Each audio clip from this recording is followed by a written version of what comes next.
Ongole TDP MP Magunta Srinivasulu Reddy Telugu Desam పార్టీకి shock ఇవ్వబోతున్నారా అంటే అవుననే సమాధానం రాజకీయ వర్గాల్లో వినిపిస్తోంది. చాలా కాలంగా మాగుంట శ్రీనివాసులు రెడ్డి వైఎస్ఆర్సీపీలోకి వస్తారంటూ ప్రచారం సాగింది. ఎందుకంటే గతంలోనూ 2019-24 వరకు వైసీపీ ఎంపీగా మాగుంట శ్రీనివాసులు రెడ్డి కొనసాగారు. 2024 ఎన్నికలకు ముందు వైఎస్ఆర్సీపీని వీడి తెలుగుదేశం పార్టీలోకి వెళ్లి అక్కడ టికెట్ తెచ్చుకొని ఒంగోలు ఎంపీగా గెలిచారు. అయితే ఇప్పుడు రాష్ట్రంలో జరుగుతున్నటువంటి పరిణామాలు, భవిష్యత్తులో జరగబోయే పరిణామాలను అంచనా వేసుకొని మాగుంట శ్రీనివాసులు రెడ్డి వైసీపీలోకి రావాలని ఆలోచిస్తున్నట్టుగా రాజకీయ వర్గాల్లో ప్రచారం సాగుతోంది. ఇప్పటికే మాగుంట శ్రీనివాసులు రెడ్డి రాజకీయంగా రిటైర్మెంట్ ప్రకటించిన నేపథ్యంలో ఆయన కొడుకు మాగుంట రాఘవరెడ్డి రాజకీయ రంగ ప్రవేశం చేయబోతున్నారు. అది కూడా వైఎస్ఆర్సీపీ నుంచి చేయబోతున్నారు అన్నది రాజకీయ వర్గాల్లో జరుగుతున్నటువంటి చర్చ. ఎందుకంటే మాగుంట ఫ్యామిలీకి ఒక చరిత్ర ఉంది. మాగుంట ఫ్యామిలీ దాదాపు ఒంగోలు పార్లమెంట్ నుంచి 7 సార్లు గెలిచారు. మాగుంట శ్రీనివాసులు రెడ్డి మాత్రమే 5 సార్లు గెలిచారు. ఈ నేపథ్యంలో పార్టీలకు అతీతంగా అటు కార్యకర్తలు గాని బంధుగణం గాని ఉన్నటువంటి మాగుంట ఫ్యామిలీ వచ్చే ఎన్నికల్లో వైసీపీ గెలుస్తుందని నమ్ముతోంది. ఈ నేపథ్యంలోనే తన కొడుకు రాజకీయ భవిష్యత్తు కోసం వైసీపీలోకి రావాలని మాగుంట శ్రీనివాసులు రెడ్డి నిర్ణయం తీసుకున్నట్టు తెలుస్తోంది. అయితే ఈ ప్రచారానికి ఊతంగా వైఎస్ సునీల్ రెడ్డి తనయుడు సాహిల్ వివాహ కార్యక్రమానికి మాగుంట శ్రీనివాసులు రెడ్డి వెళ్లడం ఆశ్చర్యకరం. ఆ సమావేశంలో జగన్మోహన్ రెడ్డిని కలవడం, కాసేపు ముచ్చటించుకోవడం మరింత ఆసక్తి రేపే పరిణామం. ఇన్నాళ్ళు జరుగుతున్నటువంటి ప్రచారానికి మాగుంట శ్రీనివాసులు రెడ్డి వైఎస్ ఫ్యామిలీలో జరిగినటువంటి వివాహానికి వెళ్లడం మరింత ఊతాన్నిచ్చింది, మరింత ఆధారంగా మారింది. ఈ ప్రచారానికి మాగుంట శ్రీనివాసులు రెడ్డి మరింత బలాన్ని చేకూర్చారని విశ్లేషకులు అంచనా వేస్తున్నారు. దాదాపుగా 7 సార్లు ఒంగోలు పార్లమెంట్ నుంచి గెలిచినటువంటి మాగుంట ఫ్యామిలీ రాజకీయంగా అధికారంలోకి ఏ పార్టీ వస్తుందని భావిస్తే ఆ పార్టీ వైపు వెళ్లడం చాలా కాలంగా చూస్తూ ఉన్నాం.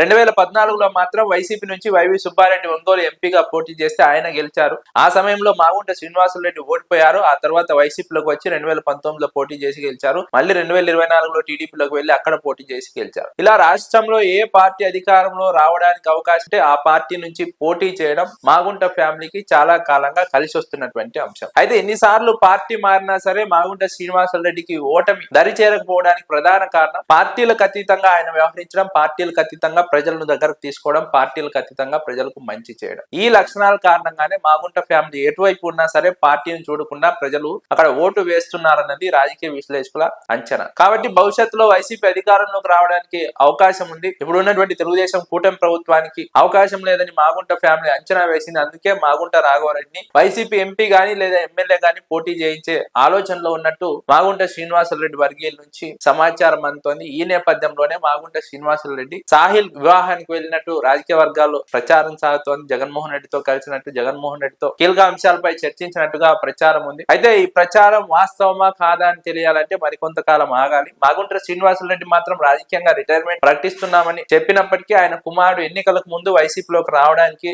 అవకాశం ఉందని విశ్లేషకులు అంచనా వేస్తున్నారు. అంతవరకు మాగుంట శ్రీనివాసులు రెడ్డి తెలుగుదేశం పార్టీ ఎంపీగానే కొనసాగే అవకాశం ఉంటుందని రాజకీయ వర్గాల్లో చర్చ సాగుతోంది. వైఎస్ కుటుంబంలో వివాహానికి తెలుగుదేశం పార్టీ ఎంపీ వెళ్లడంతో తెలుగుదేశం పార్టీలో కూడా ఆసక్తికర చర్చ సాగుతోంది. అదే సమయంలో ఒంగోలు పార్లమెంట్ నియోజకవర్గంలో కూడా చర్చ సాగుతోంది. మాగుంట శ్రీనివాసులు రెడ్డి వైసీపీలోకి వెళ్తున్నారన్న దానికి ఈ వివాహానికి వెళ్లడం బలాన్ని చేకూర్చినట్టు విశ్లేషకులు అభిప్రాయపడుతున్నారు. అదే సమయంలో ఒంగోలు పార్లమెంట్ నియోజకవర్గంలోని ప్రజల్లో కూడా ఇదే చర్చ సాగుతున్నట్టుగా తెలుస్తోంది. అయితే ఈ పరిణామాన్ని తెలుగుదేశం పార్టీ ఎలా చూస్తుంది? మాగుంట శ్రీనివాసులు రెడ్డిని వివరణ కోరుతుందా? ఎందుకంటే తెలుగుదేశం పార్టీ ఎంపీ వైఎస్ కుటుంబంలో వివాహానికి వెళ్లడం, అక్కడ జగన్మోహన్ రెడ్డిని కలవడం, ఇప్పటికే ఆయన పైన పార్టీ మారుతాని ప్రచారం ఉండడం, ఈ నేపథ్యంలో వివరణ కోరే అవకాశం ఉందా అన్న చర్చ కూడా సాగుతుంది. ఒకవేళ వివరణ కోరితే మాగుంట ఎలాంటి వివరణ ఇవ్వబోతున్నారు, లేదా పార్టీ మారుతున్న అంశాన్ని అధిష్టానం వద్ద స్పష్టం చేసే అవకాశం ఉంటుందా? ఇలా కీలక అంశాలపైన చర్చ సాగుతోంది. అయితే తెలుగుదేశం పార్టీ ఈ అంశం పైన వివరణ కోరుతుందా లేదా సైలెంట్ గా చూసి చూడనట్టు వ్యవహరిస్తుందా అన్న దానిపైన ఆధారపడి రాజకీయ పరిణామాలు చోటు చేసుకునే అవకాశం ఉంటుందని విశ్లేషకులు అంచనా వేస్తున్నారు.